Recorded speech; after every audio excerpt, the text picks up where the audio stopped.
María Estela Ramírez era una ama de casa sencilla, de voz serena y pasos lentos, que vivía en el interior de San Luis Potosí, en una casa modesta de paredes azuladas que crujían con el viento seco del desierto. Su vida se había detenido 2 años atrás, el día en que su hijo David, de apenas 16 años, sufrió un trágico accidente en moto al regresar de la escuela. Desde entonces, María Estela se despertaba todos los días a las 5 de la mañana, no porque lo necesitara, sino porque ya no podía dormir en paz. Preparaba café negro bien cargado para nadie, pues su esposo la había dejado meses después de que comenzara el duelo. Y pasaba horas limpiando una casa silenciosa, como si pudiera barrer la ausencia junto con el polvo. David era su único hijo. La única fotografía que tenía de él, enmarcada en la pared de la sala, mostraba a un joven sonriente con los brazos cruzados y un brillo en los ojos que ningún dolor había conseguido apagar hasta ese día. Desde el entierro, María Estela dejó de ir a la iglesia, al mercado y hasta al patio trasero. Vivía entre las paredes y los ecos de los recuerdos, hablando con el silencio, esperando respuestas que nunca llegaban. La única cosa que no había tocado desde la muerte de su hijo era el cuaderno negro que él siempre cargaba en su mochila. Estaba guardado, intacto, en el último cajón del buró, como una cápsula del tiempo que ella temía abrir. En el pueblo, muchos decían que había perdido la cabeza. Otros decían que simplemente se había aislado por el dolor, pero lo que nadie sabía, ni siquiera ella, era que su vida estaba a punto de cambiar por completo. Algo que parecía imposible estaba por suceder, y todo comenzaría con un simple sobre blanco, dejado misteriosamente en la puerta de su casa, sin nombre, sin remitente, solo con las palabras escritas a mano: para mamá. María Estela se quedó parada frente a la puerta durante varios segundos, observando aquel sobre blanco como quien mira algo sagrado o maldito. Su corazón latía de forma extraña, una mezcla de miedo, esperanza y confusión. Tomó el sobre con las manos temblorosas y lo llevó a la cocina, donde se sentó frente a la mesa de madera marcada por el tiempo. Respiró hondo antes de abrirlo. Dentro había solo una hoja de papel, escrita con la inconfundible caligrafía de David. No era una copia, no se parecía. Era idéntica a la de su diario. Ella habría reconocido esa letra incluso con los ojos cerrados. La carta decía: mamá, ya no llores por mí. Estoy bien. Sigo cerca. Necesitas saber la verdad sobre lo que pasó. Todo empieza con el cuaderno. María Estela sintió que el suelo desaparecía bajo sus pies. Miró alrededor como si esperara ver a alguien espiando por la ventana o que una cruel broma fuera revelada. Pero todo seguía en silencio, excepto por el sonido del viento golpeando los campanarios de la terraza. Llevó la mano al pecho. Aquello era imposible. David estaba muerto, enterrado con todo, incluso con la mochila. Entonces, ¿cómo alguien habría copiado su letra? ¿Por qué? ¿Y por qué ahora? Se levantó despacio, como si un hilo invisible la guiara. Caminó hacia el cuarto donde no había vuelto a dormir. El cuarto de David. El cajón. El cuaderno. Dudó un momento, la mano suspendida en el aire, el corazón golpeando con fuerza en el pecho. Cuando por fin abrió el cajón, el cuaderno negro seguía ahí, intacto. Pero al sacarlo algo cayó de su interior, una pluma blanca, delicada, como de ave. Pero ella sabía que no había pájaros dentro de la casa. Eso fue suficiente para despertar algo que ella había sofocado durante años: la duda. Y con ella, una chispa de fe. Algo estaba ocurriendo, algo que desafiaba la lógica. Y por más asustada que estuviera, María Estela sentía una fuerza que no venía de ella misma, que la empujaba hacia adelante, obligándola a descubrir qué había detrás de aquel mensaje y de aquel cuaderno. María Estela se sentó al borde de la cama, sosteniendo el cuaderno como quien sostiene una reliquia sagrada.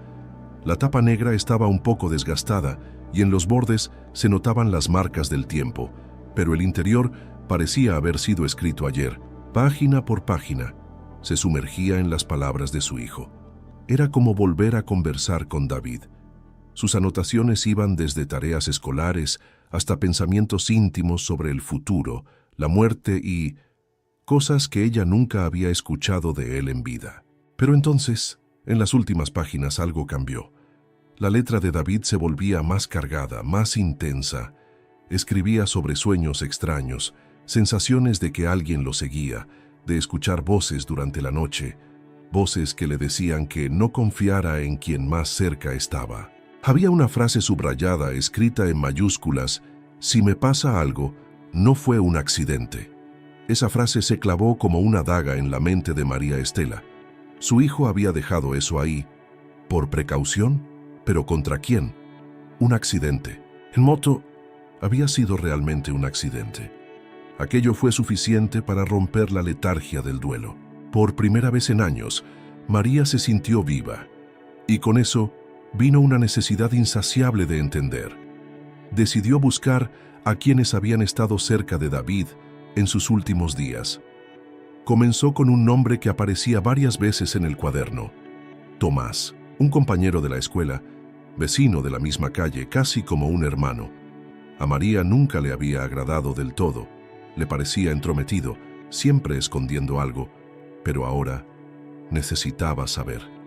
Se puso su viejo abrigo, se recogió el cabello en un chongo tembloroso y salió de casa. La ciudad le parecía más extraña que nunca. La gente la miraba con asombro, como si vieran un fantasma.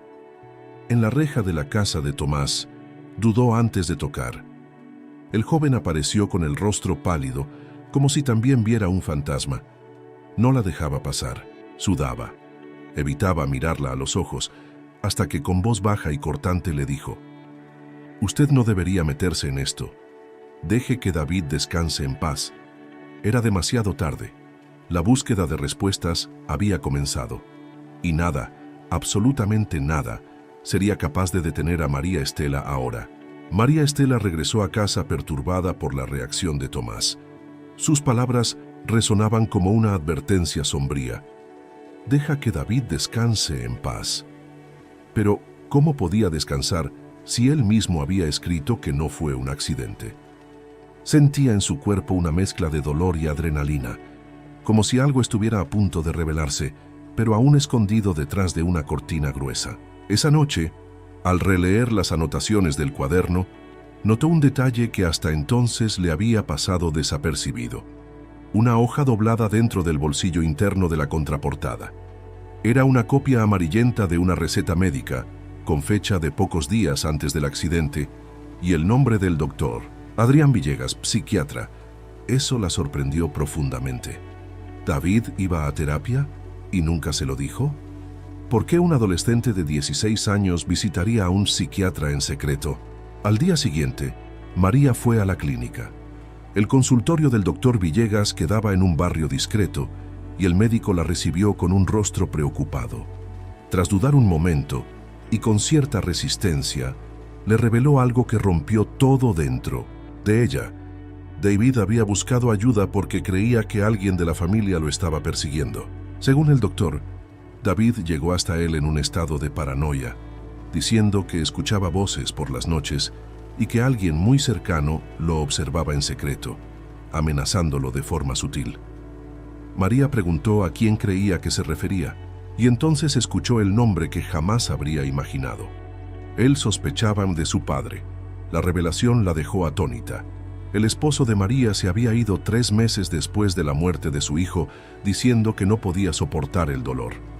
Nunca más volvieron a hablar, pero ahora una nueva sombra se cernía sobre aquella salida repentina. ¿El padre de David sabía algo?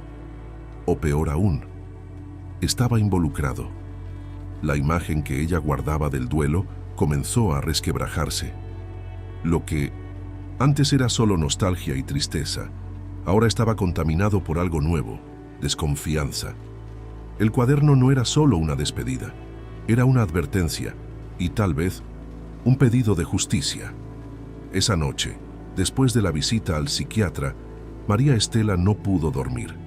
El nombre de su exmarido resonaba en su mente como una profecía maldita. La duda se mezclaba con recuerdos del pasado. momentos pequeños que antes parecían inocentes, pero que ahora tomaban nuevos significados. Se preguntaba, ¿había ignorado señales? ¿David intentó advertirle antes de partir? Alrededor de las 3 de la mañana, un sonido la despertó. El clic del interruptor del baño, seguido de pasos suaves. Pensando que tal vez soñaba, permaneció acostada hasta escuchar el sonido de la cisterna. Se levantó con el corazón acelerado, tomó el rosario de su buró y con manos temblorosas caminó en silencio por la casa oscura. La luz del baño estaba encendida. Adentro no había nadie, pero sobre el lavabo reposaba el cuaderno de David, abierto, en una página que ella nunca había visto antes.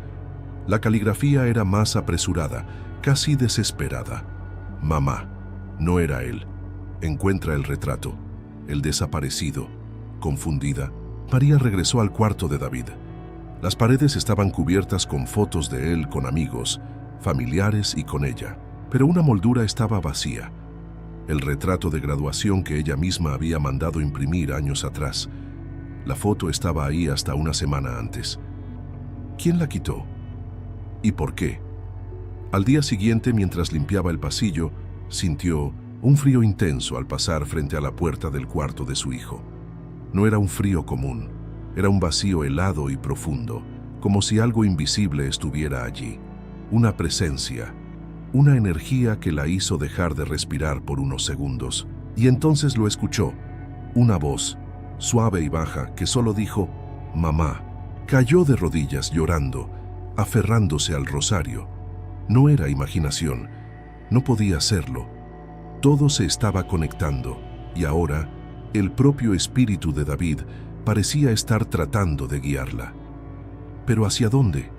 Al caer la tarde, al abrir el armario donde guardaba cosas viejas, encontró un sobre antiguo debajo de unas toallas con las iniciales ER escritas en azul deslavado.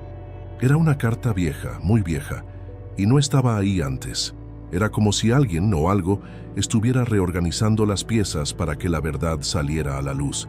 Y con cada nuevo paso, María Estela sentía que se acercaba a algo mucho más grande, más peligroso y más aterrador de lo que jamás imaginó. Al día siguiente, María Estela decidió visitar a la única persona que podía reconocer las iniciales ER de la carta que había encontrado. Elena Ramírez, su cuñada, hermana mayor de su ex esposo y la única de la familia que aún vivía en la ciudad. Elena era una mujer severa, de voz áspera y mirada desconfiada, que siempre mantuvo cierta distancia con María, especialmente después de la muerte de David. Cuando María llegó a su puerta con el sobre en la mano, Elena dudó, pero terminó dejándola entrar. Al ver las letras ER, Elena se puso pálida. Negó con la cabeza. Dijo que no sabía de qué se trataba, que nunca había visto esa carta, que eso no tenía nada que ver con ella. Pero María notó el temblor en sus dedos, el desvío en su mirada. La presionó. «Elena, ¿sabías que David pidió ayuda? ¿Que tenía miedo de su padre?» La cuñada guardó silencio. Finalmente, dijo una frase que cayó como piedra en el pecho de María. «Tú no entiendes, Estela. Hay cosas que es mejor no remover. Él sabía demasiado y tú también estás empezando a saber». María salió de la casa sintiendo que el suelo se abría bajo sus pies. Era cierto. Alguien estaba escondiendo algo, y no era solo su exmarido. Había más personas involucradas, más de las que jamás imaginó. Horas más tarde, al volver a casa, encontró la puerta principal sin llave. Ella siempre la cerraba con doble vuelta. Entró con cautela. Todo parecía en orden, hasta que llegó al cuarto de David. Las fotos estaban volteadas hacia la pared, todas, una por una, y sobre la cama estaba el cuaderno, abierto, con una nueva frase escrita con la misma caligrafía temblorosa de la página anterior. Ella no dirá la verdad, pero tú ya sabes dónde buscar. María temblaba. Sabía que aquella carta escondida era solo el comienzo, y ahora el espíritu de David parecía guiarla hacia algo enterrado mucho más profundo que simples recuerdos. Algo que involucraba mentiras, alianzas silenciosas y un pasado que nadie quería revivir. Ese mismo día, María Estela pasó horas examinando de nuevo la carta con las iniciales ER. Al revisar con cuidado el sobre, notó que algo estaba pegado en el forro interior, un papel fino doblado muchas veces. Con delicadeza lo abrió. Era una carta escrita a mano, pero no por David. La caligrafía era adulta, firme, de trazos precisos, y el contenido la dejó helada. Era una confesión de Elena. En el texto, Elena decía que meses antes del accidente había descubierto que David fue testigo de algo prohibido, una conversación entre su padre y un hombre llamado Martín Callejas, un empresario influyente de la región. Discutían sobre un terreno irregular, documentos falsificados y un desvío de dinero del ayuntamiento. David, curioso, grabó parte de la conversación en su celular, escondido detrás del garaje. Pero al darse cuenta de que el chico había escuchado todo, el padre de David, Alfonso, perdió el control. Trató de quitarle el celular, pero David huyó.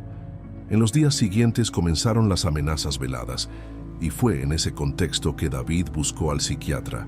Estaba asustado, y nadie lo escuchaba. Elena contó que le rogó a su hermano que dejara al muchacho en paz, pero él, ya demasiado involucrado en los esquemas de corrupción, temía que su propio hijo lo delatara, y, una noche de desesperación, sabotó la moto de David. El accidente no fue un accidente. El muchacho murió sin saber que su propia familia había elegido el silencio.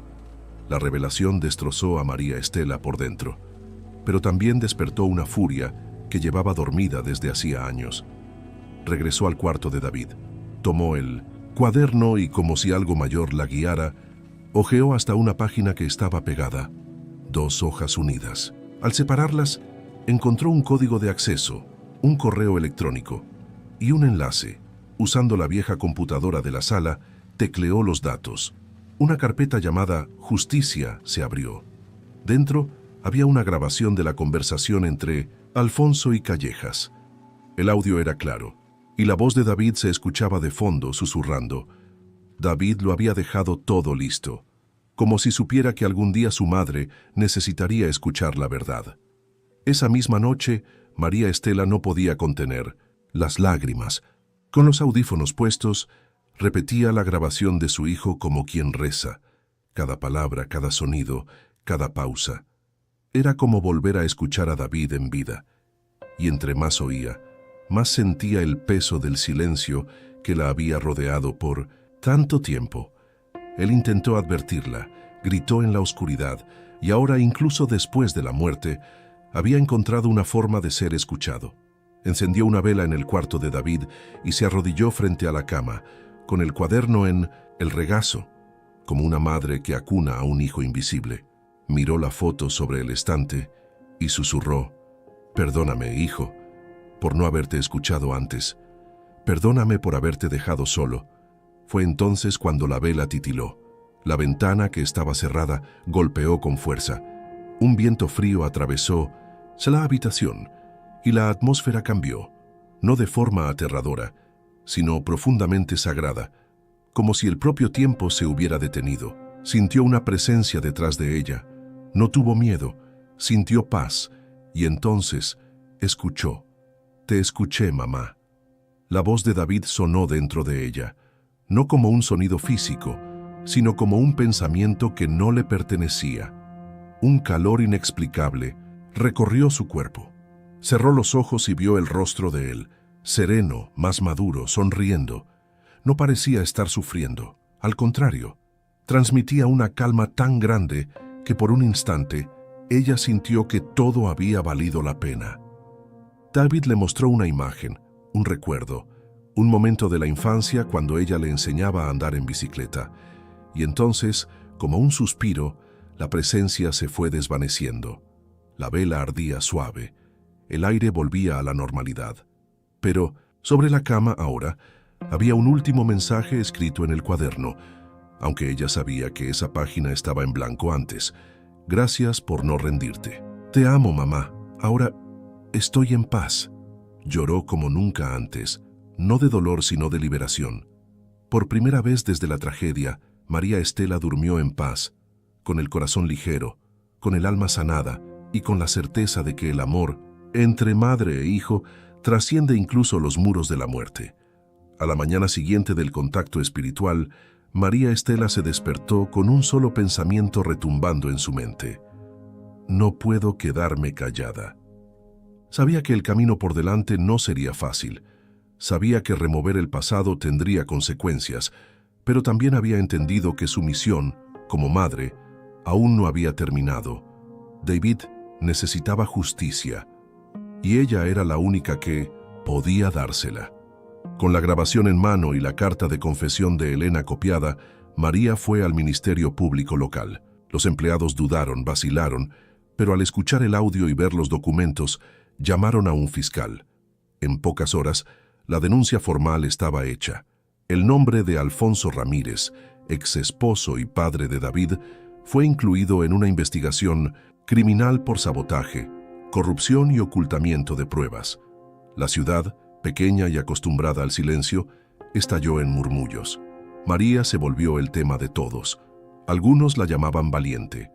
Otros decían que estaba loca, pero ella se mantuvo firme. Por primera vez, sentía que caminaba al lado de su hijo, como cuando le enseñó a dar sus primeros pasos. Días después, recibió la visita de una mujer de aspecto humilde, dueña de una pequeña papelería del pueblo. Le entregó un sobre desgastado, diciendo que había sido dejado ahí 2 años atrás, con instrucciones de entregarlo a una mujer valiente que algún día buscaría la verdad. Dentro, solo había una fotografía. David, con el brazo sobre los hombros de un hombre que María no conocía. Al reverso, una frase: no todos los que están vivos están vivos. No todos los que mueren se han ido. Esa imagen enviada desde el pasado fue como un sello, una bendición, la última pieza del rompecabezas. Guardó todo con cuidado, como si fueran reliquias sagradas. Esa noche, encendió de nuevo la vela, en el cuarto de David. No hubo voces, ni viento, pero el aire era liviano, como si todo, absolutamente todo, estuviera finalmente en su lugar. 3 semanas después de la denuncia, Alfonso Ramírez fue encontrado muerto en un motel a las afueras del pueblo. Las autoridades dijeron que fue una sobredosis de tranquilizantes, sin nota, sin explicaciones, solo silencio. Algunos decían que fue suicidio por culpa, otros hablaban de encubrimiento. María Estela, sin embargo, no lloró, tampoco celebró. Solo se sentó frente a la vela encendida, mirando la llama como quien observa el tiempo consumirse frente a sus propios ojos. Pero fue esa misma noche cuando todo cambió otra vez. Había guardado la grabación original de David en un pendrive dentro de la cajita de madera donde él solía guardar sus pequeños tesoros: estampitas, monedas antiguas, papelitos de amigos. Al abrir la caja para organizar sus pertenencias, notó algo que nunca antes había visto: un papel doblado escondido en el fondo falso del estuche. Era una nota. La caligrafía era de David, pero había algo diferente en ella. La tinta era roja. David nunca escribía con tinta roja. Y el mensaje breve y directo parecía más una advertencia que una despedida. Mamá, aún falta una verdad. Mira la foto para ver lo que no puedes ver. Confundida, María tomó nuevamente la fotografía dejada en la papelería.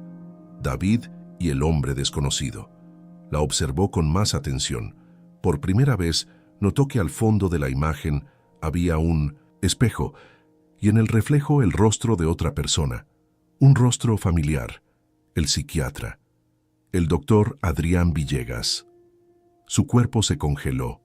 Recordó la atención fría, la forma en que él intentó cerrar el tema rápidamente, la receta médica dentro del cuaderno, tal vez dejada ahí a propósito. María entendió entonces que la historia aún no había terminado, que el pozo era más profundo, que tal vez el propio espíritu de David la estaba guiando no solo hacia la justicia, sino a desenterrar toda una red de mentiras. La vela se apagó sola. María Estela cerró los ojos y dijo, casi en un susurro: «Estoy lista, hijo. No voy a parar. Y entonces, el cuaderno pasó una nueva página. Solo, tras ver el rostro del psiquiatra reflejado en la foto, María Estela quedó en estado de shock. En los días siguientes, la duda se transformó en una obsesión silenciosa. Decidida a entender, volvió a la clínica de Adrián Villegas, esta vez con la grabación de David en mano y la carta de confesión de Elena escondida en su bolso. En el consultorio, enfrentó al psiquiatra cara a cara. Cuando lo confrontó, él guardó silencio durante largos minutos, pero al escuchar la grabación, su máscara cayó. Él lo sabía, siempre lo supo. Villegas confesó que participaba en el esquema con Alfonso y Martín Callejas y que el padre de David, aterrorizado con la posibilidad de que el muchacho revelara todo, le pidió orientación como profesional. En lugar de ayudar a David, Villegas lo manipuló, diciéndole que sus miedos eran paranoia, que no había ningún riesgo, que debía guardar silencio para proteger a la familia. Todo esto documentado, en audios que María Estela encontró después, escondidos en una carpeta encriptada en la computadora de David. Con las nuevas pruebas, el Ministerio Público arrestó a Villegas y abrió una investigación federal contra Callejas y otros involucrados. El escándalo estalló en toda la región. Por primera vez en años, los culpables estaban siendo responsabilizados. Entonces, María Estela decidió hacer algo impensable. Imprimió todas las páginas del cuaderno de David, sus anotaciones, reflexiones y cartas, y publicó un libro artesanal con el nombre de su hijo en la portada. El título era sencillo pero poderoso, Lo que guardé en secreto para protegerte, por David Ramírez. Ella distribuyó copias en escuelas, bibliotecas e iglesias del pueblo. Cada página era un recordatorio de que la verdad puede morir, pero siempre encuentra el camino de regreso. En la última página del libro, María incluyó el último mensaje que recibió de su hijo, escrito en el cuaderno por última vez. Gracias, mamá. Ya no duele. Ya no hay miedo. Solo amor. Esa noche por primera vez apagó la vela. No porque se rindiera, sino porque lo que necesitaba ser visto, por fin había sido iluminado.